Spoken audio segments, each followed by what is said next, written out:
Houston isn't just a city, it's a sovereign corporate state.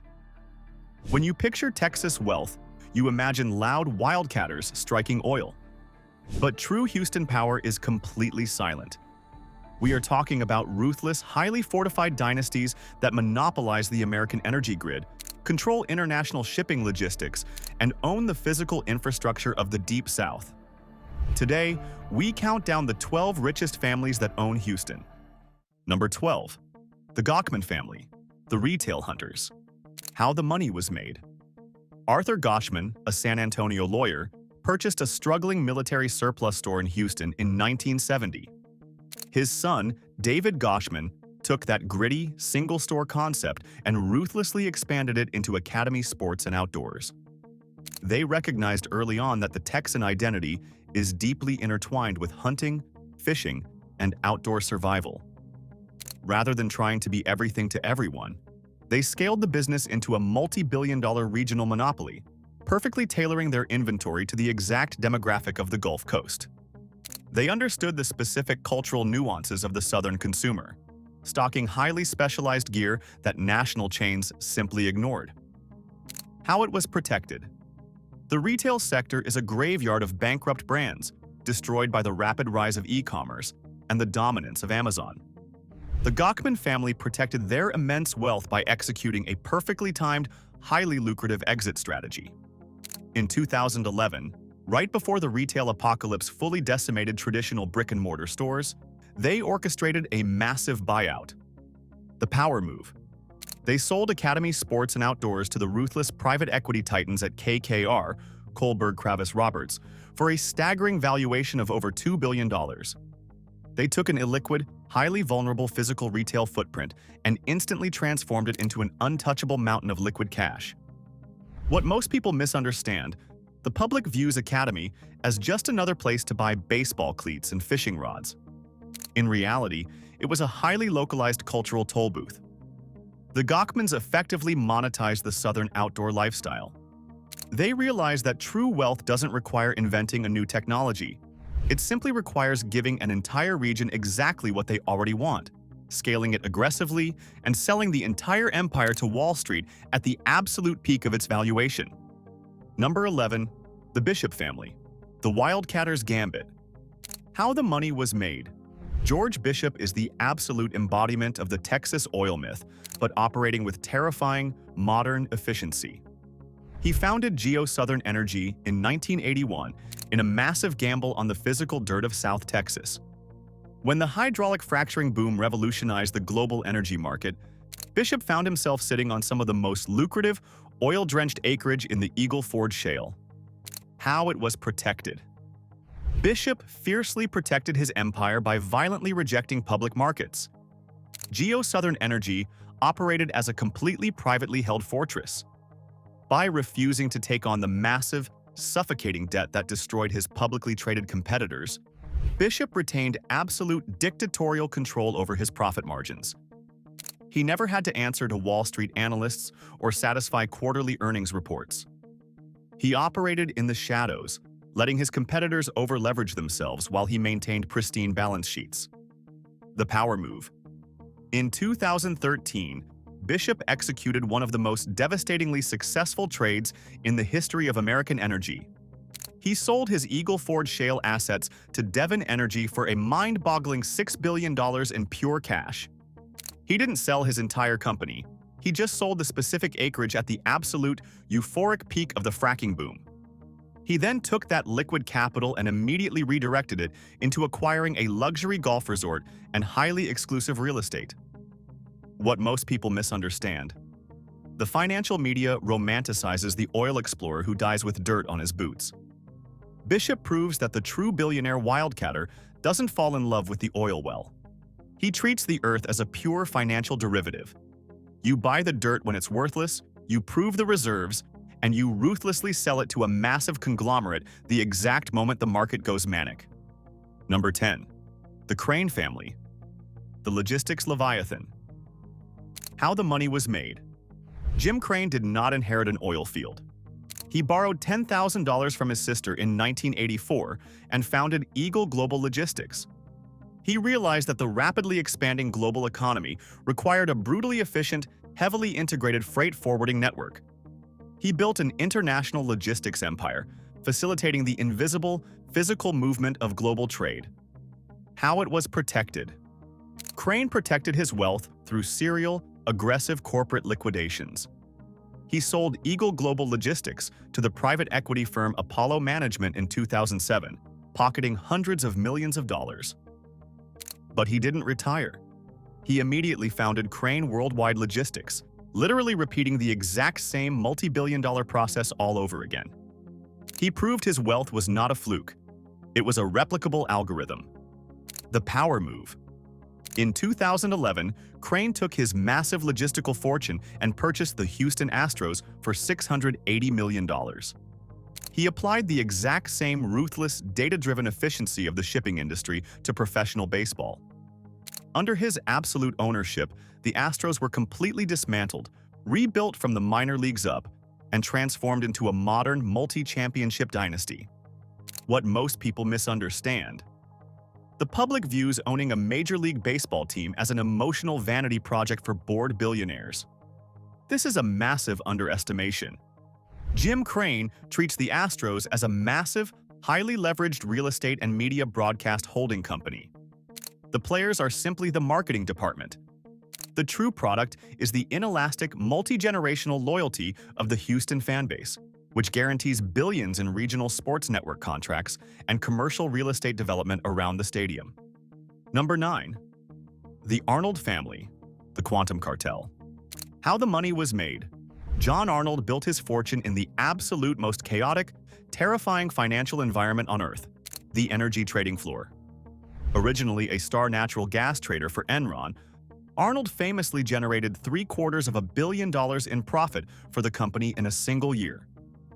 When Enron collapsed in absolute scandal, Arnold walked out with his multi-million-dollar bonus, founded the hedge fund Centaurus Advisors, and essentially became the undisputed king of the natural gas futures market. How it was protected. Trading energy derivatives is a game that routinely bankrupts billionaires.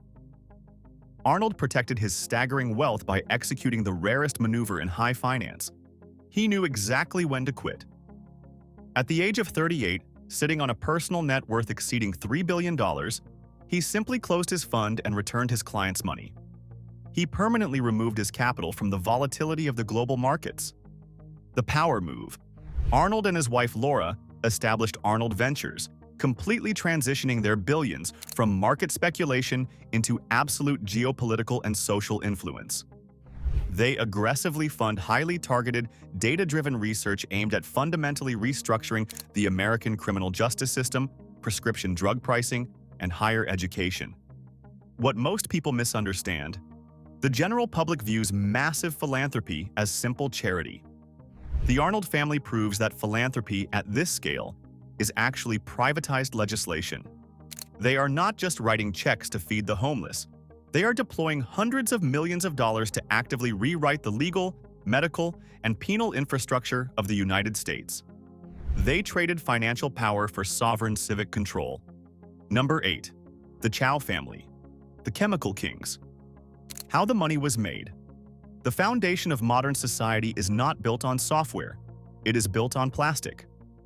T.T. Chow moved his family from Taiwan to the United States and founded Westlake Corporation in Houston in 1986. Today, his heirs, Albert, James, and Dorothy Chow, manage a colossal, vertically integrated chemical and plastics empire. They manufacture the polyvinyl chloride, PVC, polyethylene, and foundational petrochemicals that literally build the modern world. How it was protected. The Chow family insulated their $12 billion collective fortune through brutal, uncompromising vertical integration. They do not just buy the chemical components. They own the massive ethylene crackers, the refining facilities, and the pipeline infrastructure.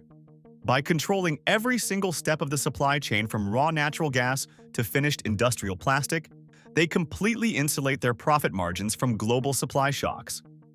The power move. While tech companies burn billions of dollars chasing artificial intelligence, the Chow family quietly executed aggressive global acquisitions.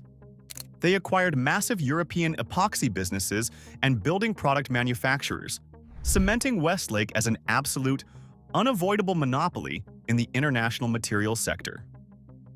What most people misunderstand: when people think of extreme Houston wealth, they instantly think of crude oil. The Chow family proves that the true, unshakable wealth lies downstream.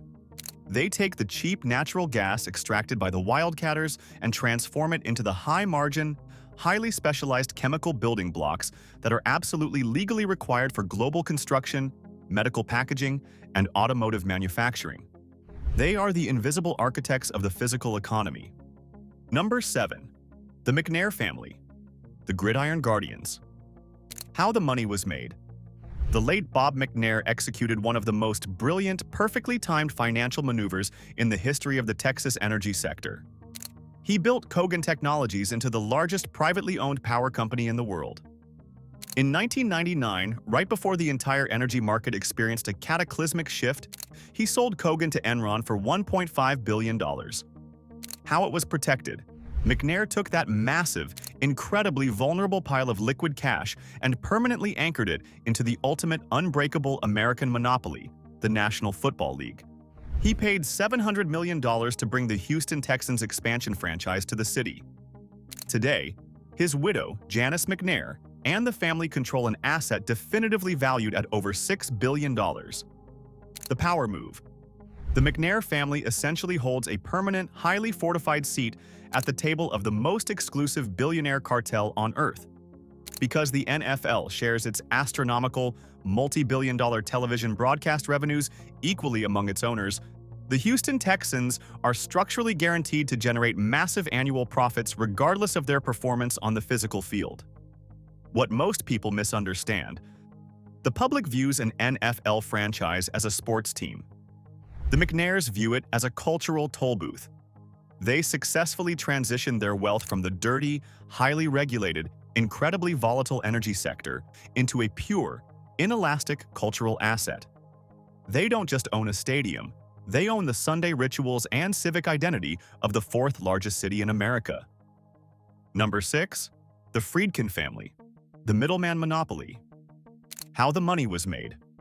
In 1969, Thomas Friedkin, a former Hollywood stunt pilot, executed a quiet corporate agreement that fundamentally altered the Texas economy. He secured the exclusive distribution rights for Toyota vehicles across 5 southern states, founding Gulf States Toyota.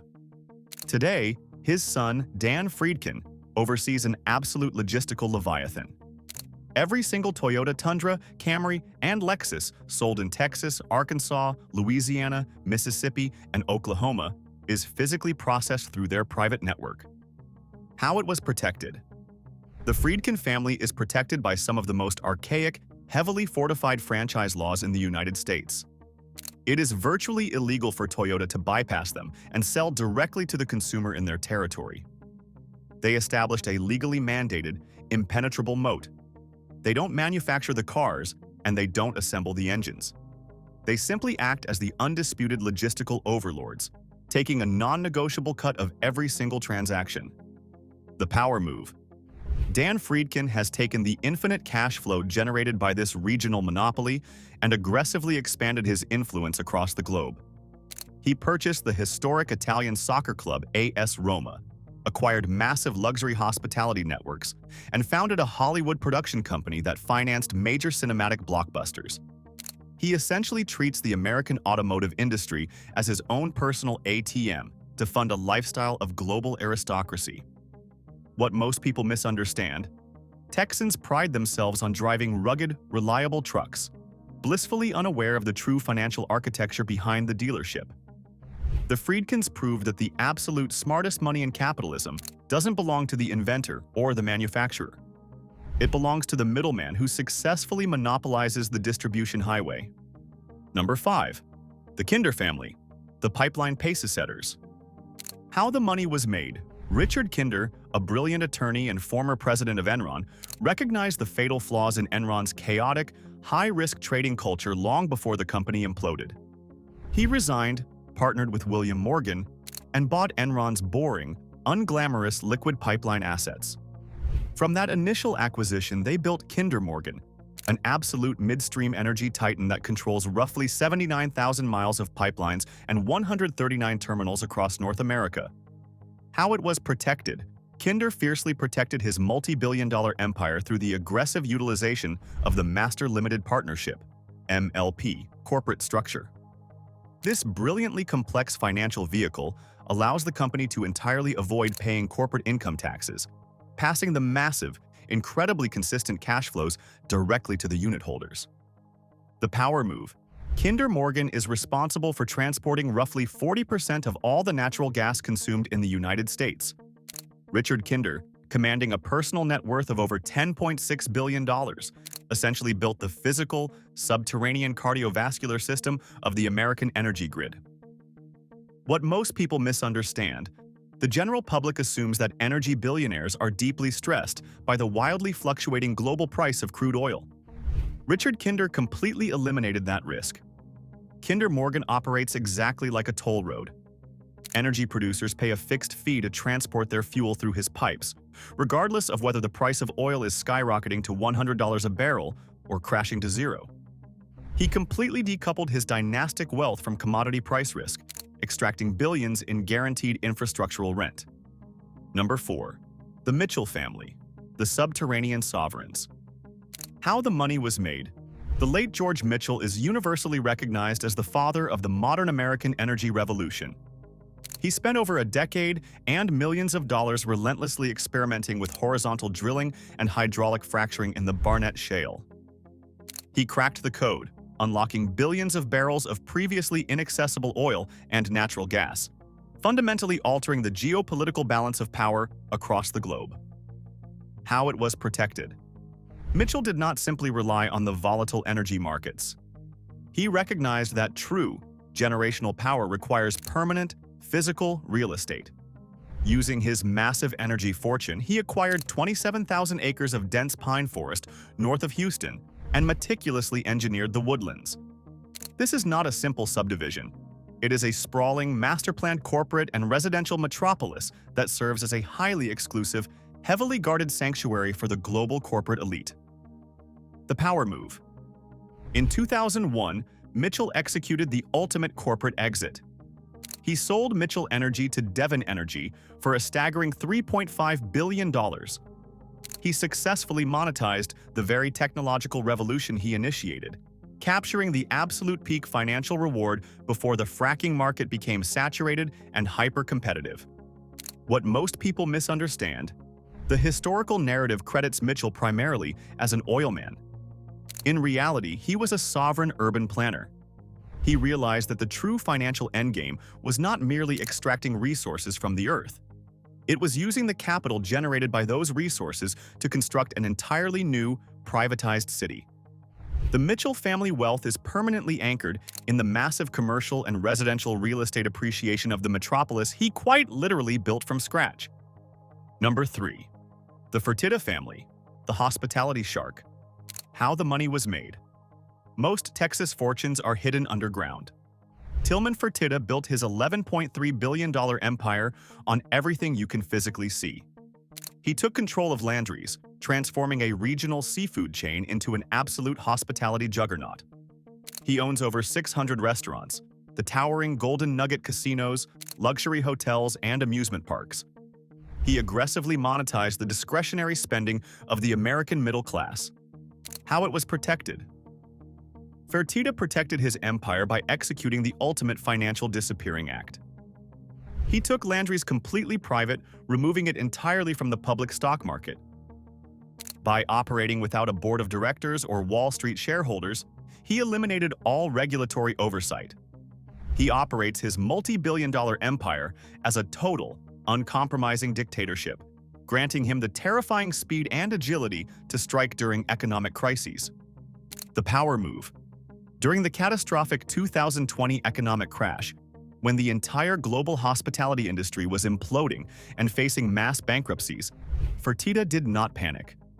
He aggressively slashed costs, raised massive amounts of high-yield debt, and went on a predatory acquisition spree. Furthermore, He cemented his status as a Houston cultural deity by purchasing the NBA's Houston Rockets for $2.2 billion in cash, elevating his local profile to untouchable heights.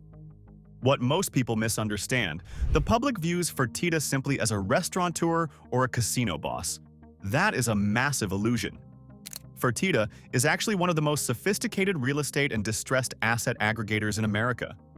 He doesn't just want to sell you a steak. He wants to own the actual physical land the restaurant sits on, leveraging the cash flow from the dining room to finance aggressive corporate raids across the financial sector. Number 2. The Hildebrand family, the private oil giant. How the money was made. Jeffrey Hildebrand is the modern embodiment of the ruthless Texas oil baron. He founded Hilcorp Energy in 1990. However, instead of burning billions of dollars on highly speculative wildcat exploration drilling, he executed a brilliantly contrarian, highly systematic wealth strategy. He actively seeks out massive, aging, declining oil fields that publicly traded supermajors like BP and Chevron are desperate to abandon. How it was protected. Hildebrand protects his staggering fortune by operating Hilcorp as the largest privately owned oil company in the United States. Public oil conglomerates are under massive, relentless pressure from environmental activists, ESG mandates, and Wall Street demands for clean energy transitions. As a private entity, Hildebrand is completely immune to this public pressure. He buys these dirty, mature assets, strips out the bloated corporate overhead, implements extreme operational efficiency, and milks the remaining reserves for massive, sustained cash flow. The power move. Hildebrand commands absolute, terrifying loyalty from his workforce. In 2015, after the company successfully hit its aggressive corporate growth targets, he famously issued a jaw-dropping $100,000 cash bonus to every single one of his 1,380 employees. By distributing massive wealth to his subordinates, he engineered an army of hyper-motivated, highly loyal operators who treat the private company as their own personal empire. What most people misunderstand, with a net worth frequently estimated around $13.7 billion, Hildebrand proves that the transition away from fossil fuels is a massive wealth transfer mechanism for private billionaires. While the public markets panic and divest from oil and gas, Hildebrand quietly swoops in, purchasing the global energy infrastructure at a massive discount and hoarding the profits entirely in the dark. Number 1. The Duncan Family, the toll booth monarchs. How the money was made. The absolute richest family that owns Houston built their staggering empire not by extracting the oil, but by strictly controlling its physical movement. The late Dan Duncan grew up in extreme poverty, lost his mother at a young age, and eventually founded Enterprise Products in 1968 with exactly $10,000 and 2 humble propane delivery trucks. Through decades of relentless, aggressive acquisitions and massive construction projects, he built a midstream energy leviathan. How it was protected. The true genius of the Duncan Empire was the timing of its succession. Dan Duncan passed away in 2010. By a miraculous, almost unbelievable stroke of legislative luck, 2010 was the absolute exact single year that the federal estate tax briefly lapsed in the United States. Because of this historic loophole, Duncan became the first American billionaire to pass his entire empire, valued at nearly $10 billion at the time, to his 4 children completely, 100% tax-free. The power move. Today, Randa Duncan Williams, Scott Duncan, Danine Avera, and Melaine France command a combined family net worth of roughly $36 billion. Enterprise Products Partners owns over 50,000 miles of pipelines, colossal storage facilities, and massive deepwater export terminals. Randa oversees the board, maintaining strict, absolute familial control over the master limited partnership. They control the unglamorous, inescapable physical choke points of the North American energy grid. What most people misunderstand. The Duncan siblings are the quietest, most untouchable multi-billionaires in Texas. You will not see them on reality television, and they do not own flashy sports teams. They represent the ultimate evolution of Southern capitalism. They operate an infrastructural monopoly that charges a fixed toll on every single barrel of energy that passes through their territory. They completely eliminated commodity price risk, extracting tens of billions in guaranteed rent from the global economy while remaining completely hidden behind the gates of their River Oaks estates. They are the undisputed, silent monarchs of Houston. Houston is a tax-free fortress for the ultra-wealthy. They control the energy you burn, the cars you drive, and the ground you walk on. Which of these empires holds the most absolute power? Let me know down below. If you want to understand who really runs the world, like and subscribe to Global Status. We track the money.